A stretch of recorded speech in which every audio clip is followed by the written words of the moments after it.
Hey yo, Chris here, and thanks for tuning into the Delta. And welcome to the first episode of the Power Rankings, which is attached to the Voodoo Wheel. We went with Power Rankings instead of overall standings just to add a little bit of diversity and mix things up and give some opinion and thought into the top 6 teams in the constructor standings. So, for instance, our handy dandy Voodoo Wheel here, and previously RB has been on the Voodoo Wheel because they've been in 6th place, but I just felt that the rankings weren't going to change anytime soon, and if we go with Power Rankings, we can have a little bit of movement at least in the back half of the top 6 teams. So RB is out, Alpine is in, and let's just get right into the Power Ranking. Number 6, Alpine. Alpine is in the 7th place spot in the constructor standings with a total of 8 points, and are only 20 points behind RB. They're making the Power Rankings list because they have slowly been progressing just about every race. Think about the tractor they were driving there in Bahrain to double points now in Spain. Gasly finished 10th, or Ocon finished 10th, Gasly finished 9th, and that was also in a race without a DNF. To top it all off, they're starting to qualify well also. They take RB's spot due to performing well and showing potential, while RB had a no-show in Spain. If Alpine wants to stay here in the power rankings, it will require another solid performance in Austria, while also performing better than RB. Number 5, Aston Martin. Aston Martin has 58 points in the constructor standings, and they hold the 5th spot because of the gap they have accrued throughout the season, with a 30-point lead to RB and 50 to Alpine. They are by no means racing well as of late, but they still outperformed RB in Spain, and they have a lead in the standings that just kind of forces them into this 5th place spot. It isn't safe though. If they continue with disappointing performances, they could soon be replaced by the likes of a V-Carb or an Alpine. Number 4, Ferrari. I originally had them in 3rd, but despite their 2nd place standings and 270 points in the constructors, and a decent lead ahead of a McLaren and a solid lead ahead of Mercedes, they have also been slowly degrading since Monaco. Since then, McLaren has shown consistency and pace where Ferrari has not, and Mercedes has been showing solid improvement since their new front wing addition, where Ferrari has yet to show improvement upon their upgrades. Ferrari has potential to turn it around, but as they look non-competitive against Red Bull, and McLaren seems to have left them in the dust, Ferrari is in a place where they hope they can battle with Mercedes in Austria, and based on what we've seen in recent races, that is in itself a tough feat. Number 3, Mercedes. Mercedes has 151 points and hold a 4th place spot in the constructors standings.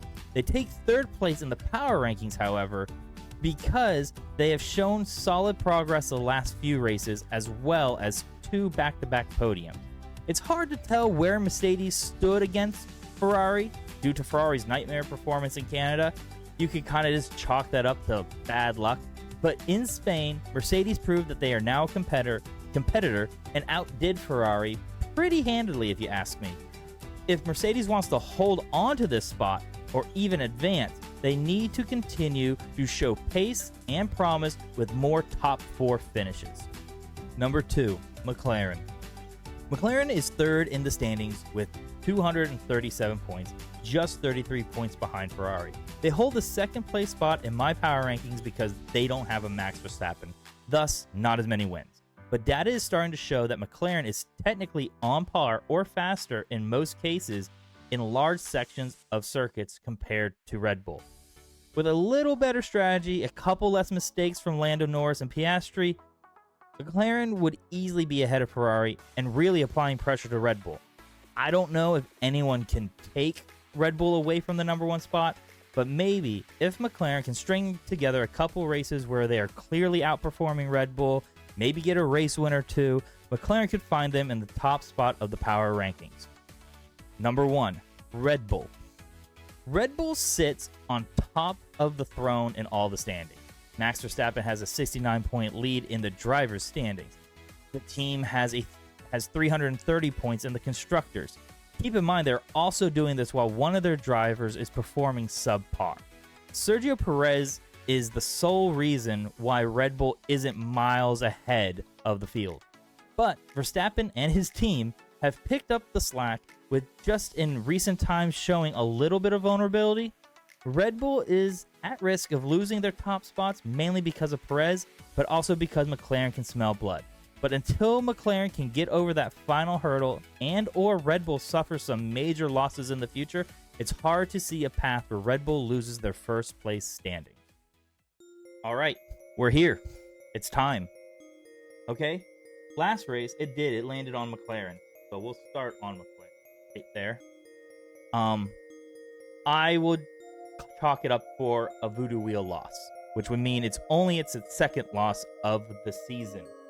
Again, we have in the pits where one of these 6 teams will have a bad pit stop, a podium plunge where one of the podium drivers of last race has a bad race, and then we have mechanical mayhem where one of the 6 teams will have a mechanical issue with their car, and then winner's woes where the winner of the previous race can also have a bad following race. The voodoo wheel is still powerful in my opinion. It hasn't taken too many L's, and I mean, really, McLaren should have had a better race. Ask Lando Norris, and he didn't. Still a great race, though. So, again, we're going to chalk up last race as a loss, but I think the voodoo wheel is still a powerful force. So we'll give it a good old-fashioned spin. Every little thing is in the way. There we go. There we go. Starting on McLaren, give it a good spin. Get it off my body. And the spin is solid. Not the greatest spin. Maybe by design. Oh no. Alpine just made it to the power rankings, and then they get struck for the first time. Oh, that's unfortunate, Alpine. I don't know. I have confidence in Alpine, mainly because I've been poo-pooing them all season long.